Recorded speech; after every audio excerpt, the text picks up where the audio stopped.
Ilang beses kayo nag-bid sa isang taon at ilang beses kayo nanalo? Madami po kaming sinasali. I really don't have the figures right now, You know, but I if can... you come here, you have to come here prepared. Yes You do po. not come here unprepared. Alam mo, natatanungin ka eh. Ikaw sikat na contractor, papa-interview ka. Oh. You have to come here prepared. Ilan yung luxury cars mo? Nasa 28 po. 28 lang. My God. And you bought that from the taxpayers' money? No po. Hindi po. Huwag na tayo maglokohan dito. Madam Diskaya, Sarah, it is common knowledge that you own 9 companies, namely St. Gerard, St. Timothy, Alpha and Omega, Elite General Contractor and Development Corporation, St. Matthew, Great Pacific Builders, YPR General Contractor, Amethyst Horizon Builders, and Waymaker OPC. Am I correct? Yes po. Hanggang ngayon, up to now, you own these 9 construction companies? Yes po. All right. Since you started securing contracts from the DPWH, since kailan kayo nag-umpisa? 2012? DPWH? Yes. Yes po, 2012. Pag-usapan muna natin yung 2022 hanggang 2025. Ilan na po yung naging projects nyo sa DPWH? Marami na po. Ilan nga? I don't have the Mahigit figure. 400? Mahigit 500? Within the span of 3 years. I don't have the figures po. Estimate lang po, ballpark Give me a figure. ballpark figure. Siguro po, mga 400, ganun. I'm not Siguro. I'm really not sure. Okay. I don't have the figures with me. Sa loob, sa bawat taon, ilang bidding ang sinasalihan mo? Marami po kaming sinasalihan na bidding. All flood control projects? No po. Ano pa yung mga projects? Buildings, kalsada, Nationwide or only in Metro Manila? nationwide po. Nationwide. All right.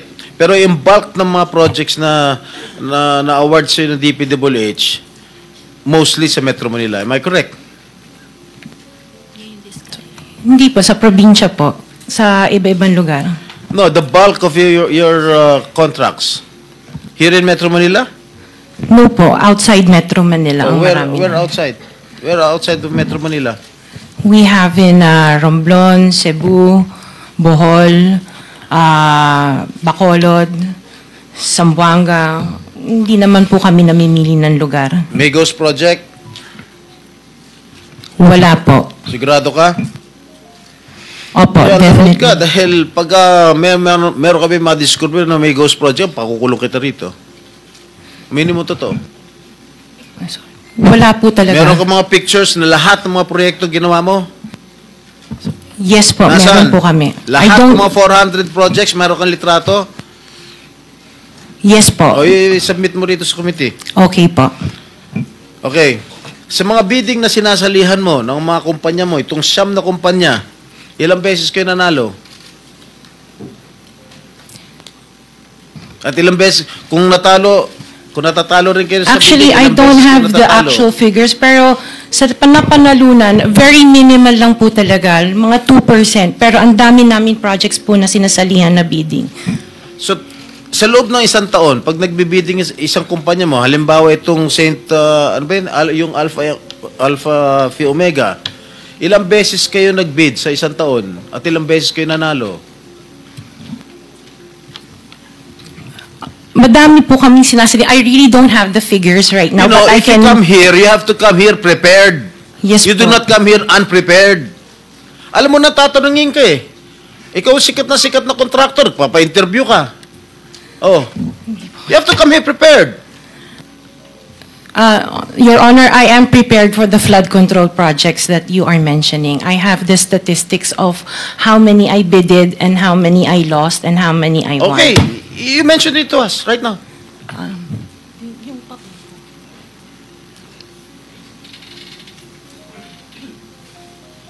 You are asking her to relate the 400. No. Parang mahirap naman yata. Hindi. 400. In 2022, I bidded for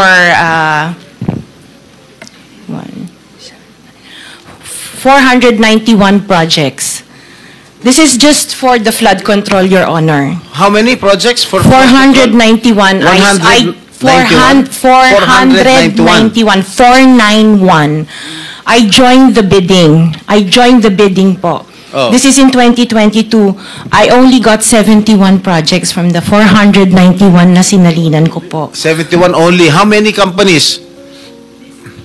This is just for Alpha and Omega po. What about the other companies? What about the other 8 remaining companies that you own? I don't have the statistics Oh. for that because I was only called as Alpha Wait, and Omega. You admitted earlier when I asked you if you own these 9 companies and you answered in the affirmative. Right now I'm asking you kung ilan yung 71 flood control projects na napanalunan ninyo. Now you're only speaking in behalf of Alpha Phi Omega. Kanina sinabi mo ikaw may-ari ng Siam. Why can't you answer in behalf of the 8 remaining companies? Kasi po, yun lang yung na-prepare po namin for today's hearing. What about the representative of the other construction companies? Itong si Remando. How many? You're representing St. Timothy. Good morning po, Mr. Chairman. For St. Timothy Construction po, we have 145 projects. Flood control projects. Yes, Mr. Chair. Since 2022. up to the present as we speak, 122. 145. Excuse me? 145, Mr. Chair. Napanalunan ang na-award sa inyo 145 flood control projects. Yes, Mr. Chair. Napanalunan niyo yan. Yes, Mr. Chair. So, all in all, dun sa 8 companies, ilan? Dun sa 9 companies, hindi nyo alam? Out of the 400, maybe, who can answer my question from the DPWH? Maybe they have the records there. Mr. Chair, with the Just indulgence for of the the SP record- Pro Temp, Yeah. Yes, Senator Risa. kaugnay nung pagtatanong ni SP Pro Temp sa ngayon, gusto kong makapag-flash ng screenshot po nung siyam na calling cards, nung siyam na kumpanyang iyon. Calling card po ni Mr. Curly Discaya, na asawa po ni Ms. Discaya. So, mag-asawa po, dapat alam po nila in greater detail itong mga kumpanyang ito. Ito po, Mr. Chair, SP Pro Temp. Siyam na calling cards nung siyam na kumpanya, lahat sa pangalan ni Pacifico o Curly Discaya. So dapat po mas alam po, both ni Ms. Sara Discaya at Ms. Roma Discaya Rimando, ang mga detalye na tinatanong ni SP Pro Temp. Salamat, Mr. Chair, Thank you, SP Pro thank you, Temp. Senator Risa. Okay, for the record, yung may-ari ng St. Gerard Construction, nandun yung pangalan ng asawa mo, Pacifico Discaya. Okay? Doon sa St. Timothy, sino may-ari ng St. Timothy? Ikaw si Remando, no? Kamag-anak mo si Discaya, correct? Sabi mo, pamangkin mo. Tama? And who is this Maritoni Miligrito, the owner of Elite General Contractor? Who is this?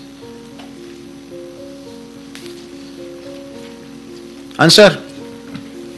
Pinsan ko po, Mr. Chair. From the left pocket to the right pocket. St. Matthew. Nandito yung asawa mo, Pacifico Discaya. Great Pacific. Oh, ikaw, nandyan ang pangalan mo, oh. Si Sara Rowena Discaya. Kaya hindi mo mapapagkaila, eh. YPR General Contractor. Nandito rin ang pangalan mo. Miss Sarah, alam mo, huwag ka magsisinungaling, ha? Amethyst Horizon. Sino si Amethyst Horizon? Sino si John Brian Eugenio? Who is he? Sagutin mo, Miss Rimando. I didn't know, Mr. Chair. Madam Sarah. He's one of our employees. Oh, dami.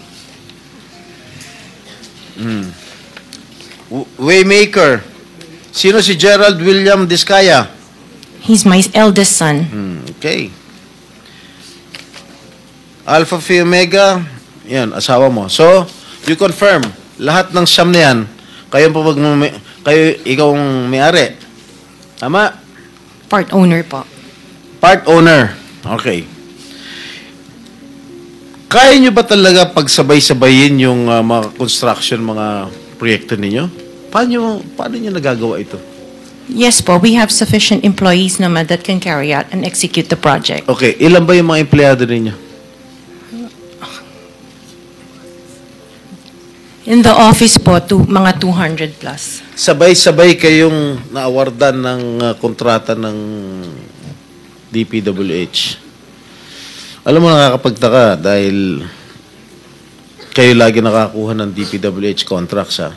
Sino ba talaga sa DPWH ang nagbibigay sa inyo listahan ng mga projects for bidding? Turo mo na. Wala po akong knowledge po. Talaga? Ba't Yes, nakakapagtaka dahil yung siyam na construction companies niyo, yun ang laging favored, kumbaga, sa bidding. Kasi ang balita ko, isa kayo sa mga una nakakita at nakakapili ng mga projects. Bago pa mabuo ang National Expenditure Program, yung tinatawag natin na NEP. Parang menu lang sa restaurant na nakaka-order kayo kagad. Sino ang point person nyo sa DPWH na nagbibigay sa inyo ng informasyon na ito, para sa inyo, ito, para sa kanya? Sino? Sir, wala po akong nakakausap po. Wala kang kilala sa DPWH? Wala po. Hindi kami maniniwala niyan, wala kayong kilala sa DPWH. Meron ako yung mga engineer, yung mga district engineers, Yun mga pala. Sino yung mga district engineer na nakilala mo? Pero hindi po sila nagbibigay ng project po sa akin. At tinatanong ko, wala naman ako sinasabi sa'yo kung nagbibigay sila ng project. Sino ang kakilala mo sa DPWH? Sila, mga DE po. DE Yeah, okay. ng... Sabi mo, sino? Teka sandali. DE ng Laguna, O, sino DE nga? ng... Banggitin mo yung pangalan. I can't remember their names kasi I don't transact on Okay, behalf of the DE ng companies. Laguna. Sino pa? DE ng Bulacan, DE ng... Is he here? Nandito ba? Yung DE ng Laguna, DE ng Bulacan, nandito ba? DE ng Bulacan nandito. Okay, paano nyo nalalaman ang mga projects for the bidding? Sino ang nagbibigay ng listahan sa'yo? We don't have a list. Naka 6 minutes ka na, erap.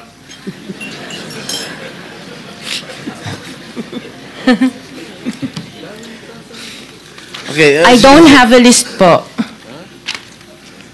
Sinisira mo yung... Interjection, Mr. Chair, with the permission of the SP Pro Temp. Okay. On the DPWH na binanggit po niya, Mr. Chair. Okay. Salamat, Mr. Chair, SP Pro Temp. Dahil natatanong po ni SP Pro Temp ang DPWH din in connection sa mga diskaya. I wonder, Mr. Chair, kung natignan na po, nasilip na po ng DPWH, kung may practice ang mga diskaya companies ng pagpapahiram o pagpaparent out ng lisensya nila para mag-force multiply sa capacity nila. Para kahit 200 lang daw ang staff sa opisina, kaya nilang mag-implement ng 491 projects or 71 projects, 145 projects in any 1 year.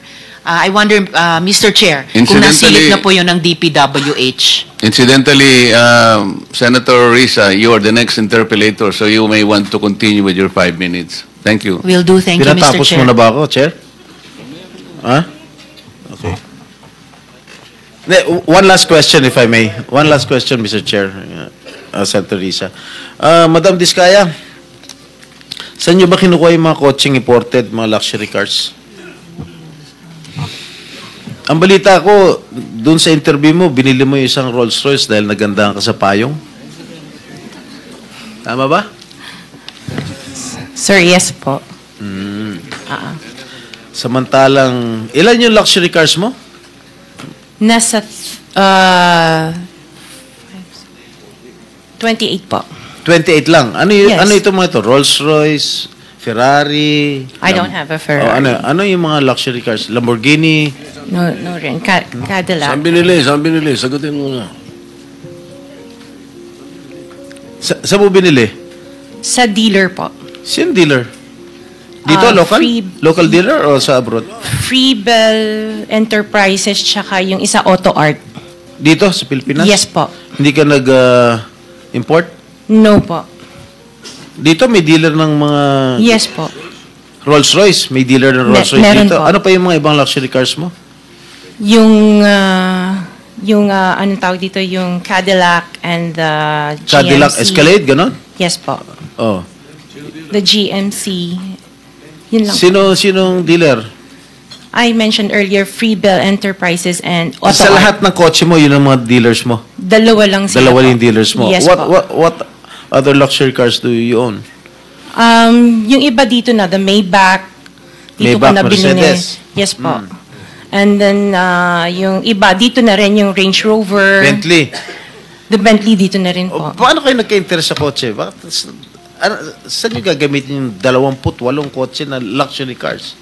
Araw-araw gusto mo Collection. palit ng kotse? No, I have 4 kids that use it all the time for them to Oh, be 4 taken to kids school. lang. O, bigyan mo tig-isa, pero 20, ilan yun? 20 ka mo? 28? 28. Opo. My God. And you bought that from the taxpayers' money? No po. Hindi po. Huwag na tayo That maglokohan will be- dito. Let's allow our people to decide on that anyway. Just Ano linawin na yung pangalan. Senator Risa, sorry nagkamali ako. Chairman, just the 2 names of the dealers. Dealer ako ng kotse, kaya ako alam yan eh. Sino yung dalawa? Pinagkukunan mo ng luxury cars? Freebell Enterprises Ha? and Freebell Enterprises Freebell. and yung isa Auto Art. Auto Art. Yes Okay. po. Okay. Thank you. Sen Risa, sorry kasi nalagpasan ko si Senator Bato pala. Kung gayon, Mr. Chair, I will wait. Pero kung gayon, Tapos- ma-follow up ko lang ngayon yung